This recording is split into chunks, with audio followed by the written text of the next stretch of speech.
Chapitre 30, celui qui aimait encore. Le fanatique priait en marchant. Ses lèvres murmuraient des versets pendant que ses bottes écrasaient la boue, le sang séché, les objets abandonnés. Autour de lui, le champ de bataille respirait encore. Pas par vie. Par inertie. Des corps immobiles, des cris étouffés sous des décombres, une odeur épaisse, presque sucrée, qui collait à la gorge. Avancez, ordonna Théil. Le maître est avec nous. Ils avancèrent. Et puis il le vit.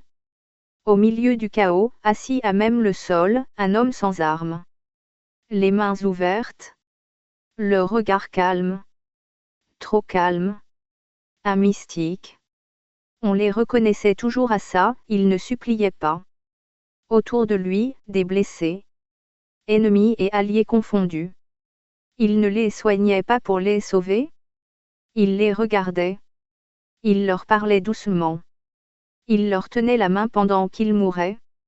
Le fanatique sentit la colère monter. Pourquoi tu aides ceux-là? Parce qu'ils souffrent, répondit l'autre. La réponse le frappa plus fort qu'une insulte. Ils ont choisi le mauvais camp. Il n'y avait pas de camp. Le fanatique leva son arme. Tu mens? Le maître nous a choisis. Non, dit le mystique. Tu t'es choisi. Autour d'eux, un enfant pleurait. Pas un soldat. Un enfant.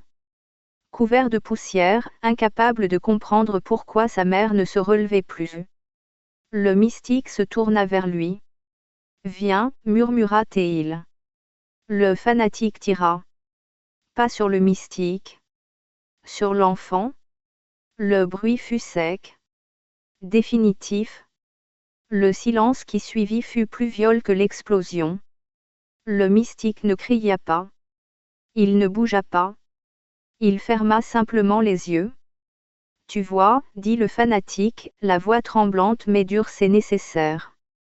Le maître reconnaîtra les siens. Le mystique rouvrit les yeux. Ils étaient humides, mais pas de peur. Tu viens d'échouer, dit-il doucement. Tu oses me juger? Non. Je te plains. Le fanatique hurla et frappa. Encore? Et encore? Pas par stratégie. Pas par foi. Par rage. Chaque coup était une tentative désespérée d'avoir raison. Quand il s'arrêta, essoufflé, le mystique respirait encore. Tu sais pourquoi tu me hais? Murmura Théil, parce que je ne te résiste pas. Tais-toi. Si le maître demandait la mort, tu serais déjà satisfait. Mais il demandait l'amour. Et ça, tu ne sais pas faire. Vous pensez que je suis en retard? Vous pensez que je n'ai rien gagné? Mais regardez-vous. Vous courez, vous frappez, vous tuez, et vous êtes toujours au même point. Le test n'est pas une course. Ce n'est pas une épreuve contre les autres. Il est contre ce que vous êtes quand personne ne vous regarde. Le maître ne m'a jamais demandé de vous corriger. Il m'a demandé de vous aimer. Si aimer est une faute, alors je l'accepte.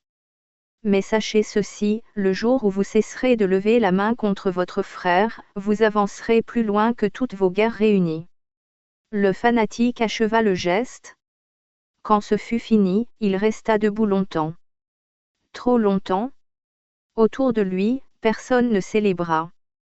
Personne ne pria. Même les plus fervents évitaient son regard. Juste un verrou silencieux, définitif. Le fanatique leva les yeux vers le ciel. Pourquoi? Murmura Théil. Le ciel ne répondit pas.